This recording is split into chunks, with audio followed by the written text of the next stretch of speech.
Good day. My name is Judith Mufunga. I'm here to present my presentation about understanding psychological perspectives.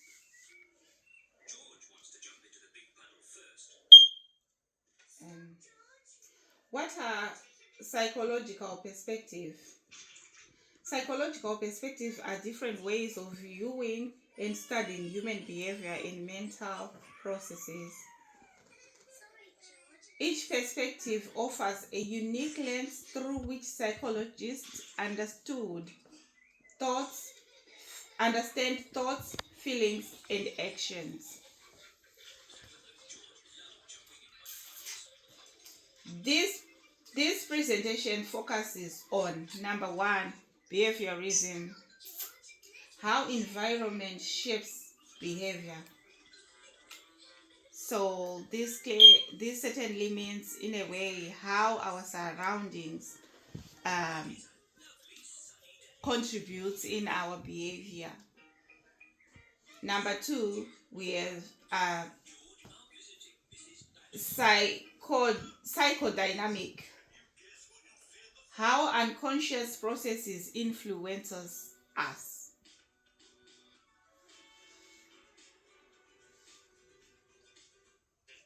So we are going to look at behaviorism overview. Behaviorism is a psychological approach that focuses on observable behaviors.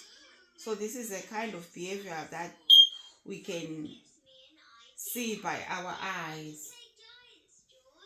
We can observe by just seeing this person is acting this way and this way.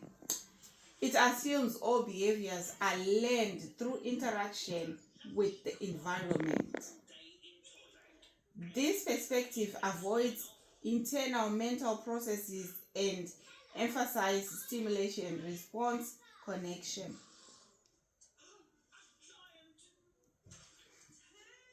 Behaviorism key assumptions.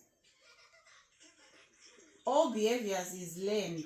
Humans are born as blank slates, in brackets, tabula rasa. So we are seeing that when babies are born, they don't know anything, but they are taught from outside every stage of their life to suck milk. When they come out of their mother's wombs, they don't know what is eating, they don't know anything. But as they grow up, they are taught different stages of life that helps a human being to grow, like sucking, crawling, walking, eating, talking. Condition shapes behavior. Number two, conditioning shapes behavior. Classical and operant conditioning explain how behaviors are acquired. Number three, psychology should focus on observable behavior, not internal thoughts. Number four, learning is the same for all species, allowing generalization from animals to human. So basically, animals and human are one, or are more or less the same. The way that we do things from babies, from to the young ones of the animals, it's one and the same things. The way we do things, the way we are taught by our parents on each and every stage of life, it's more or less the same.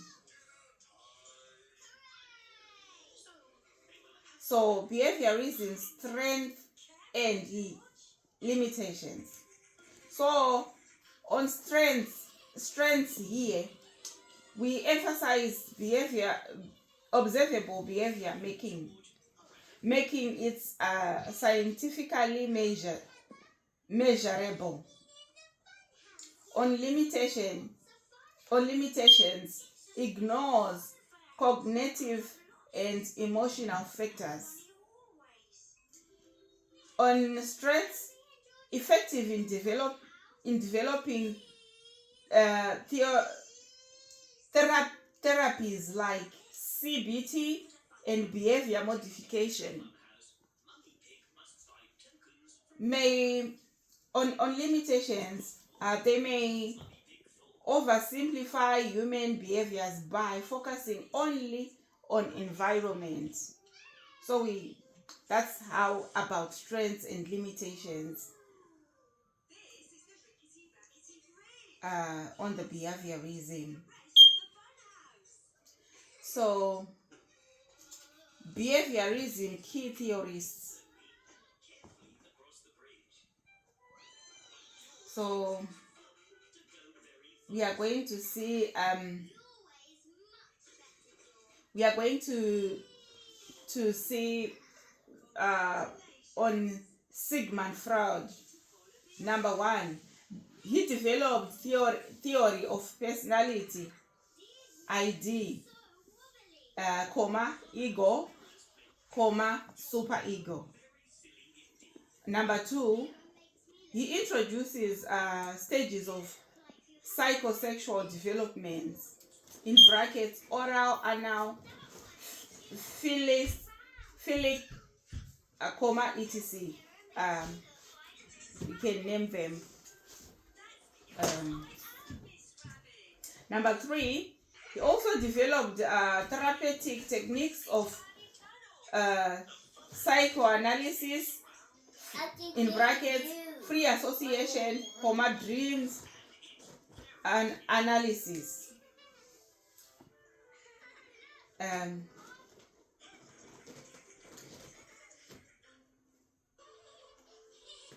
So we are now going to look at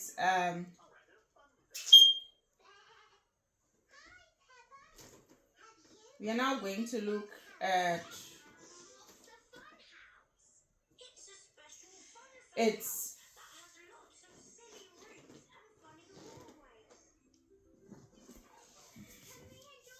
Carl Jung.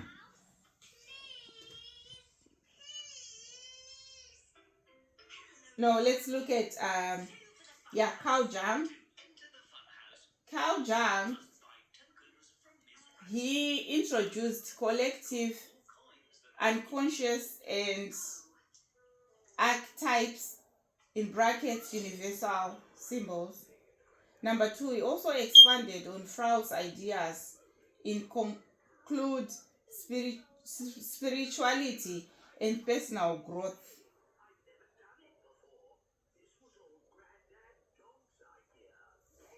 So Carl Jung's strengths and limitations were, his strengths were, he added depth with ideas like archetypes and collective unconscious. And his limitations were, some theories are too abstract and lack empirical backing.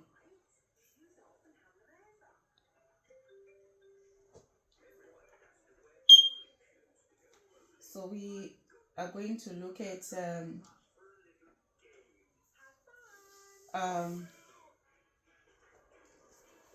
similarities between perspectives.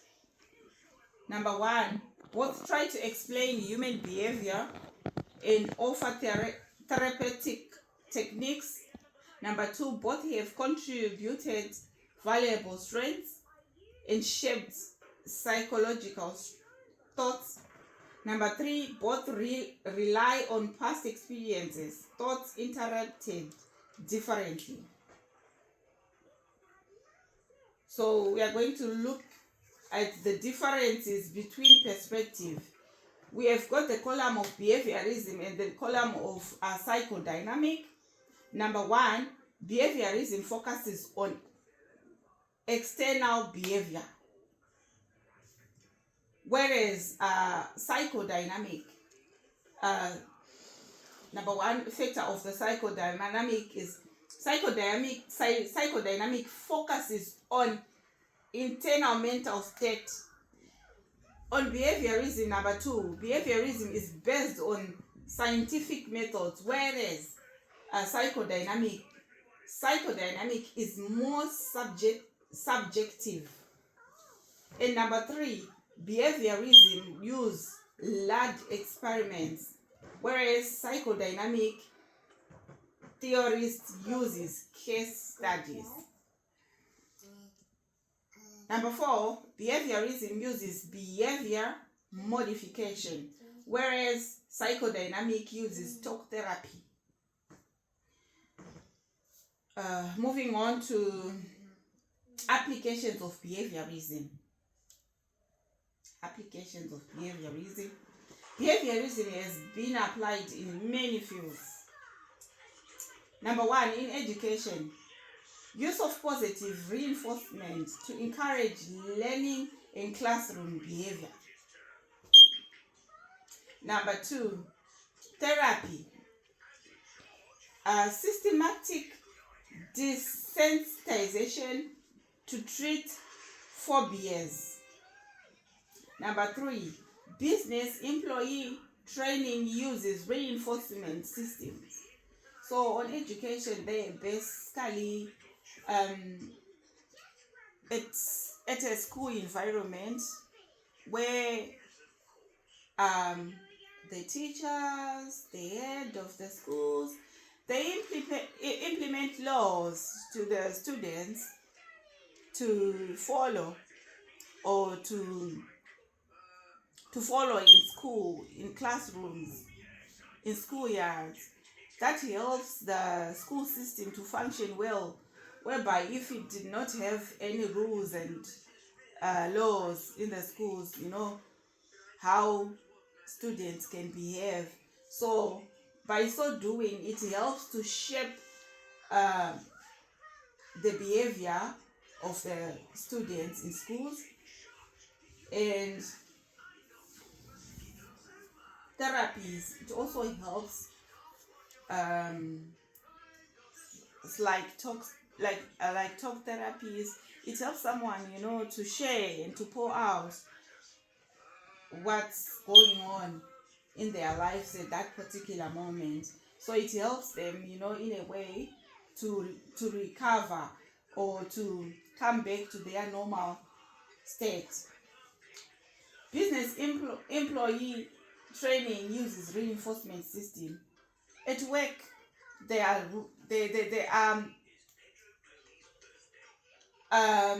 trainings whereby you go under so that you can be able to tackle a certain task or a certain role.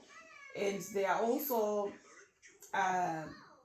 rules that are used. Let's say if your break time is 30 minutes or is 1 hour, you stick to that. But if there was no those reinforcement system that are put in place, we can do whatever we want. We cannot follow anything, right? Applications of psychodynamic approach, that's now what we are looking at. So the psychodynamic perspective influenced modern psychotherapy. Number 1, talk therapy, in brackets like psychoanalysis, helps individual explore unconscious issues, right? And number 2, used to treat depression, anxiety, trauma, and personality disorders. Number 3, encourages deep personal insights and emotional healing. Right. Let's move on to evaluation in contemporary issues. We have got 3 columns right here. We have got theory, strengths, and limitations. So we're going to look at theory. We have got psychodynamic therapy, and its strengths are encourages long-term self-awareness and emotional healing, and its limitations are time-consuming and expensive, right? as well as on the if we go back on its strengths, right, we also have the effective for complex mental health issues such as trauma and anxiety. Let's go to its theory again, by CBT from behaviorism. CBT behaviorism, that's the theory. And then we have got the strengths. On its strengths, we have got evidence-based and structured with clear goals, and as well as highly effective for anxiety, depression, and phobias. And its limitations are focuses on current problems, may overlook deep-rooted issues, and as well as may not suit individuals needing deeper emotional exploration. Valuation in contemporary issues. That's about it. We are moving on to comparison of key behaviorist theories. We have got theorist column and key experiment column and main concept column and contribution of behaviorism column. So we have got four columns right here. So we're going to start with theorists,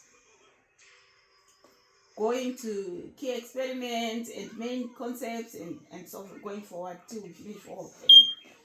By Alvin Ivan Pavlov.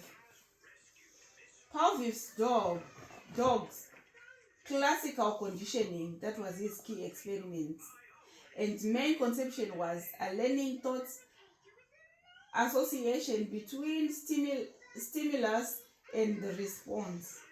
And his contributions of behaviorism were introducing classical conditioning foundational to behaviorist learning theories. And by John B. Watson, his theorist John B. Watson, his key points experiment were Little Albert experiment, right? And his main concept were behavior is a learned on innate emotion can be conditioned. And his contribution to behaviorism popularized behaviorism in our America and showed emotions could be conditioned. And we go to theorist B.F. Skinner. His key experiments were operant conditioning with rats and pigeons. And his main concepts were reinforcement and punishment shape behavior. And then his contributions to behaviorism were developed opponent conditioning, emphasized role of consequences in behavior. Sorry, these small letters are kind of bit difficult for me, but I'll be alright. Let's look at the references. We have got number 1, Freud's S, 1915, The Unconscious.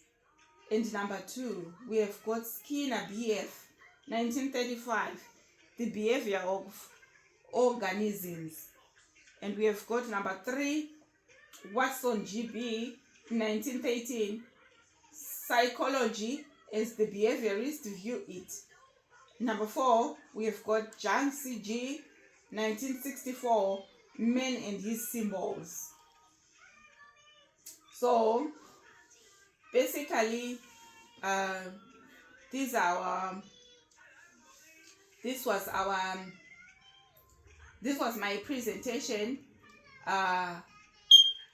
on how we can understand the cycle perspective. So we can see that in another way, some way it's scientific, and in some way it's not scientific. It's by it's observed by our eyes. It doesn't need to be scientific, or a scientist to observe someone's behavior, and but it basically needs people that have studied about it, because they know how to implement solutions, and what needs to be done on certain behavior when an animal or a human being is behaving this way, what needs to be done. So this was my presentation to you. Thank you very much for your time, and my presentation ends here. I thank you.